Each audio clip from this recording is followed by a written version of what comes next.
जय हिंद दोस्तों, आज हम आपको यहाँ पे कक्षा 12 का सदिश बीजगणित यानी कि कक्षा 12 का जो हमारा सदिश वेक्टर का बहुत ही अच्छा चैप्टर है उस पर आधारित दो प्रश्न लेके आया हूँ।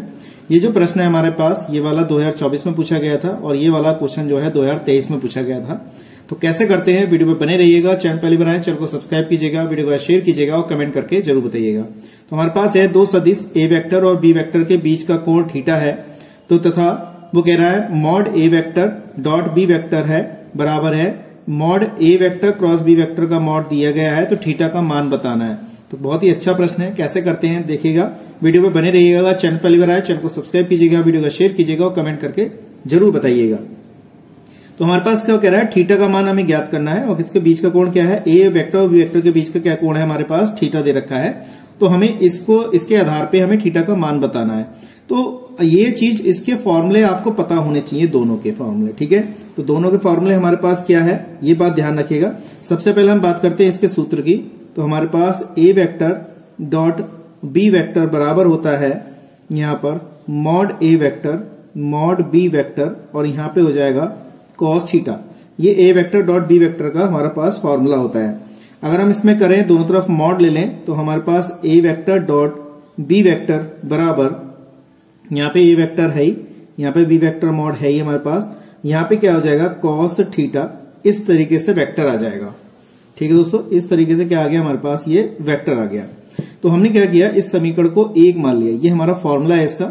इसी प्रकार से दूसरा दे रखा है यहाँ पे क्रॉस का, तो ये भी हमारे पास है, ये अदिश के लिए है और वो सदिश के लिए है। तो ए क्रॉस बी वेक्टर बराबर हमने लिख लिया, यहाँ पे लिखेंगे मॉड ए वेक्टर, यहाँ लिखेंगे मॉड बी वेक्टर, यहाँ हो जाएगा हमारे पास साइन थीटा और एन कैप, इस तरीके से लिखेंगे।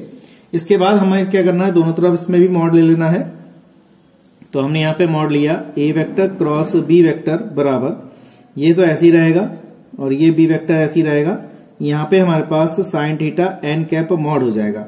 अब मॉड एन कैप का मान आपको पता होना चाहिए, चूंकि यहाँ लिख देंगे अगर लिखना चाहें तो, इसलिए एन कैप मॉड बराबर क्या होता है 1 होता है। तो इसका मान हमारे पास ये हो गया। तो यहाँ पे इसकी जगह 1 लगा देंगे। तो मॉड ए वेक्टर क्रॉस बी वेक्टर का मॉड बराबर मॉड ए वेक्टर मॉड बी वेक्टर, यहाँ पे कितना आ जाएगा हमारे पास साइन थीटा। इस तरीके से हमारे पास फॉर्मूला हो गया और समीकरण नंबर कितने आ गई, 2। तो एक आ गई समीकरण और दूसरी समीकरण आ गई। अब दोनों समीकरण को हम क्या करेंगे, यहाँ पे बराबर कर देंगे जो चीज हमें क्वेश्चन में दे रखी है। क्या दे रखी है, ए वेक्टर डॉट बी वेक्टर बराबर दे रखा है मॉड में ए वेक्टर क्रॉस बी वेक्टर का दे रखा है। तो दोनों को बराबर कर देते हैं यहाँ पर। इससे हम क्या करेंगे, दोनों समीकरण से वैल्यू निकाल लेंगे। अगर हम देखें तो हमें जो चीज दे रखी है, क्या दे रखा है, ए वेक्टर डॉट बी वेक्टर बराबर ए वेक्टर क्रॉस बी वेक्टर का मॉड दिया है। तो इसकी वैल्यू अभी हमने समीकरण 1 से निकाली है और इसकी वैल्यू समीकरण 2 से निकाली है। तो यहां लगा देते हैं। तो इसकी वैल्यू लगाते हैं हम यहाँ पे मॉड ए वेक्टर मॉड बी वेक्टर, यहाँ पे कितना हो जाएगा हमारे पास मॉड कॉस थीटा, इस तरीके से आ जाएगा। इस वाले की जगह पे ये वाली वैल्यू लगा देते हैं। तो यहाँ पे हो जाएगा मॉड ए वेक्टर मॉड बी वेक्टर और यहाँ पे मॉड साइन थीटा, इस तरीके से आ जाएगा। तो हमने ये चीज सबको यहाँ पे लिख दिया है अच्छी तरीके से। इसके बाद हमने यहाँ पे जब सारी वैल्यू लिख ली है तो क्या करते हैं, इसको सॉल्व करते हैं। अब देखिए हमारे पास क्या क्या बच गया।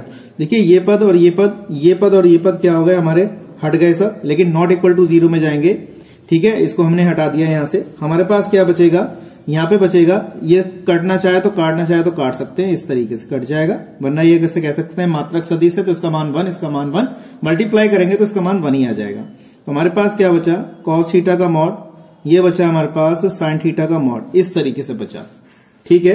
अब यहाँ पे इसको इसके नीचे ले आइए तो यहाँ पे हो जाएगा कॉस थीटा का मॉड बटे में यहाँ आ जाएगा साइन थीटा का मॉड बराबर कितना 1 आ जाएगा। और यहाँ पे हमारे पास कितना हो जाएगा, मॉड टेन थीटा का बराबर इतना आ जाएगा। अब इसको हम क्या लिख सकते हैं, टेन थीटा बराबर 1 लिख सकते हैं। अब टेन में 1 कितने का मान होता है, टेन थीटा बराबर टेन में 1 जो होता है 10 π/4 यानी कि 45 का मान। तो थीटा बराबर कितना आ गया हमारे पास, π/4 आ गया। और यही हमें क्या करना था, इसका सोल्यूशन ज्ञात करना था।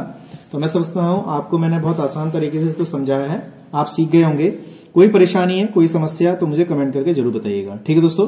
तो अगला क्वेश्चन कराते हैं यहाँ पर। ये तो बहुत छोटा सा प्रश्न है, इसको कराते हैं यहाँ पर, देखिएगा कैसे करते हैं। वीडियो पे बने रहिएगा, वीडियो को यार शेयर जरूर करिएगा और जरूर इसको बताइएगा। तो हमारे पास है ए वेक्टर डॉट बी वेक्टर का स्क्वायर बराबर ए स्क्वायर बी स्क्वायर हमें सिद्ध करना है। तो देखिए दोस्तों, इसको हमें क्या करना है, सिद्ध करना है। तो बस यहाँ पे भी हमारा ये जो फॉर्मूला था, अभी यहाँ पे डॉट वाला लगाया था हमने, ये वाला फॉर्मूला यहाँ पे लगा देते हैं। ए वेक्टर डॉट बी वेक्टर बराबर होता है मॉड ए वेक्टर मॉड बी वेक्टर बराबर कितना, कॉस थीटा होता है।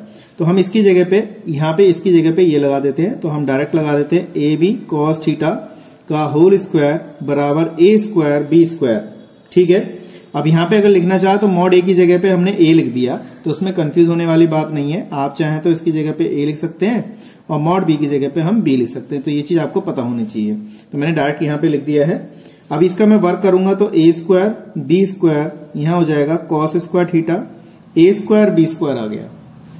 ठीक है, अब हमें क्या करना है, हमने इसके साइड एलएचएस ली और एलएचएस लाके आरएचएस ले आएंगे और उसके बीच का कोण निकाल लेंगे। तो मैंने दोनों साइड लेके पकड़ के लेके चल रहा हूं मैं। इससे हम क्या करेंगे, बीच का कोण निकाल लेंगे। इसको इधर ले आएंगे तो ए स्क्वायर बी स्क्वायर ये हो जाएगा cos square theta, A square B square equal to कितना, 0 हो जाएगा। अब हमारे पास कितना आ गया यहाँ से, ए स्क्वायर बी स्क्वायर तो कॉस स्क्वायर थीटा -1 बराबर 0। इस तरीके से लिखा। अब मैंने क्या किया, इसको उधर भेज देते हैं 0 में। तो हमारे पास बचेगा कॉस स्क्वायर थीटा -1 बराबर 0, कॉस स्क्वायर थीटा बराबर 1 बचेगा। और कॉस में स्क्वायर हटाएंगे तो प्लस माइनस कितना आएगा, यहाँ पे 1 आ जाएगा। अब यहाँ पे देखिए प्लस माइनस 1 कितने का मान है, या तो ये प्लस का चिन्ह लेंगे तो 0 का आएगा, या फिर माइनस का लेंगे तो 180 का आएगा। तो एक बार हमने प्लस चिन्ह ले लिया तो कॉस थीटा बराबर प्लस का 1, और एक बार हमने माइनस चिन्ह ले लिया तो कॉस थीटा बराबर माइनस का 1, ऐसे लिखा। तो ये हो गया कॉस थीटा बराबर कॉस 0 का मान, तो थीटा बराबर 0 आ गया। एक बार हमने पकड़ लिया माइनस का, तो ये हो जाएगा कॉस 180 का मान, तो थीटा बराबर 180 आ गया। तो ये हमने ज्ञात किया। दोनों सवाल बहुत अच्छे थे, पेपर में पूछे गए थे। हर बार पेपर में इस टाइप के सवाल आते हैं, इसको केयरफुली करिएगा, क्योंकि ऐसे प्रश्न ही आपको अच्छे नंबर दे जा सकते हैं। क्योंकि छोटे छोटे प्रश्न होते हैं, आपको करना आना चाहिए। तो मैं समझता हूं आपको ये दोनों प्रश्न अच्छी तरह समझ में आए होंगे। अगर चैनल पहली बार आए, चैनल को सब्सक्राइब कीजिएगा, वीडियो को शेयर कीजिएगा और कमेंट करके जरूर बताइएगा। तो आज के लिए इतना ही, नेक्स्ट वीडियो मिलते हैं ऐसे इंटरेस्टिंग क्वेश्चनों के साथ। जय हिंद, जय भारत।